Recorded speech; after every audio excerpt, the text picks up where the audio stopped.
Le parquet a annoncé mercredi 6 avril avoir procédé à un examen attentif du rapport du Sénat selon lequel des consultants privés basés sur la mission d'Emmanuel Macron en France influencent de plus en plus les politiques publiques.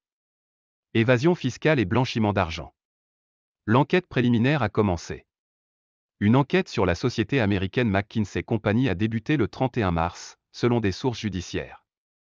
Elle a été remise à un service d'enquête de justice financière. En mars, la commission d'enquête du Sénat a pointé l'intervention exponentielle de ces cabinets dans la politique de l'État. Les ministères dans ce domaine ont dépensé 894 millions d'euros en 2021. Si l'on prend en compte les dépenses de conseil de l'État, emploi, caisse des dépôts, etc., ce montant a dépassé 1 milliard d'euros en 2021.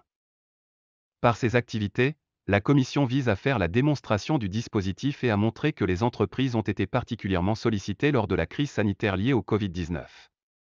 Elle fait spécifiquement référence à McKinsey, qui est le pilier de la politique immunitaire du gouvernement ou le concepteur des cartes de vaccination. Plus de 12 millions d'euros ont été facturés pendant la crise sanitaire. Le cabinet McKinsey, qui conseille le gouvernement sur la stratégie vaccinale, est particulièrement pointé du doigt.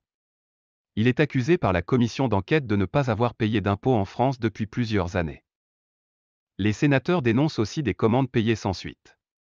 Cela a par exemple été le cas pour un rapport McKinsey destiné à préparer la réforme des retraites, et a été finalement reporté. Un autre rapport McKinsey sur le métier d'enseignant, facturé un peu moins de 500 000 euros, ne débouche pas sur une mission planifiée.